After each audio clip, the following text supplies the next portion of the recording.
নমস্কার, আজকে আমি কর্কট রাশির নভেম্বর মাসের রাশিফল নিয়ে আলোচনা করতে চলেছি। তো বর্তমানে শনিদেব আপনাদের রাশির নবমভাবে অবস্থান করছে। তো এইভাবে কিন্তু আপনার শনিদেব খুব একটা খারাপ ফল দেয় না, যদি কিনা বার্থকালীন চার্টে যদি এই স্থানে রবি, মঙ্গল বা শনি না থেকে থাকে, ঠিক আছে? তো মোটামুটি বর্তমানে কিন্তু শনিদেব আবার বক্রি আছে, তো সেই জন্য আপনাদের কিন্তু অষ্টম গৃহের ফলও অনেকটা দেবে শনিদেব এই নভেম্বর মাসে। ওকে, তো জন্মকালীন সময়ে এই স্থানে যদি রবি থেকে থাকে তাহলে কিন্তু পিতার খারাপ সময় চলতে পারে। ওকে, অর্থ উপার্জনে কোনো বাধা থাকবে না, তবে ব্যয় কিন্তু বৃদ্ধি পাবে। শনিদেব নবমে থাকার জন্য একটু উৎসব আয়োজন, এইসব ক্ষেত্রে কিন্তু পয়সা ব্যয় হতে পারে। ছোট ভাই বোনদের কিন্তু কোনো বিপত্তি এসে উপস্থিত হতে পারে, অথবা তাদের সাথে আপনার কিন্তু একটা মতান্তর ঘটতে পারে। ধর্মে কিন্তু আস্তে আস্তে আপনার মতি আসতে পারে, যদি আপনি ধর্মমূলক কাজে না এসে থাকেন, তবে এবার কিন্তু আস্তে আস্তে ধর্মীয় কাজে আপনার মতি আসবে। আর যারা মোটামুটি ধর্মপথে আছেন তাদের কিন্তু এই সময়টা শুভ। কর্কট রাশির জাতক জাতিকারা মোটামুটি যারা লেখালেখি করেন, তারা কিন্তু এই সময় মনে হবে যে একটু ধর্মগ্রন্থ লেখালেখি করে, এই দিকে আপনাদের মন যেতে পারে। ওকে, তো ব্যয় কিন্তু একটু বাড়বে। রাহুও অষ্টমভাবে বসে আছে।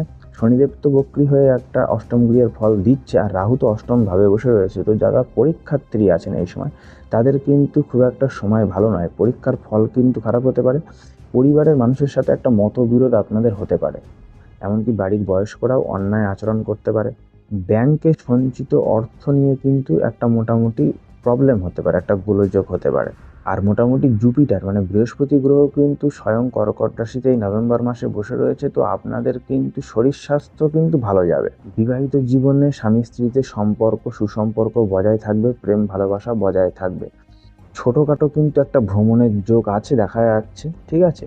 তো বাড়িতে কিন্তু পুজো পাঠ হতে পারে। যারা অবিবাহিত, যাদের বিয়ের কথাবার্তা চলছে, সেটাও সফল হতে পারে। বিয়ের জন্য সময়টা খুব ভালো সময় কর্কট রাশিদের। তবে এরই মধ্যে কিন্তু সূর্যদেবের অবস্থান স্বামী স্ত্রীর মধ্যে কিছুটা ঝগড়াঝাটি হবে এরকম নির্দেশ করছে।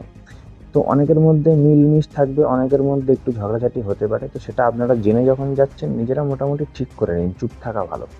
মাঝে মধ্যে মনে হবে যেন বাড়ির বাইরে চলে যায় ঝগড়া ঝামেলার ফলে, এসবগুলো করবেন না। ওকে, ধৈর্য ধরুন, মাথা গরম করবেন না, পরিস্থিতি কিন্তু আস্তে আস্তে ঠিক হয়ে যাবে। আচ্ছা, বন্ধু বান্ধবদের সাথেও কিন্তু আপনাদের মোটামুটি একটু ঝগড়া হতে পারে। আচ্ছা, বাড়ির মহিলারা কিন্তু একটু মোটামুটি সাবধানে থাকবেন, একটু অসুস্থতায় ভুগতে হতে পারে। আর জাতকেরা যারা বাইরে মোটামুটি চলাফেরা করেন কাজের সূত্রে, তো সেক্ষেত্রে কিন্তু একটু চলাফেরা সাবধানে করবেন, সাবধানে থাকা উচিত। একটু টাকা পয়সা ব্যয় আপনাদের এই মাসে হবে।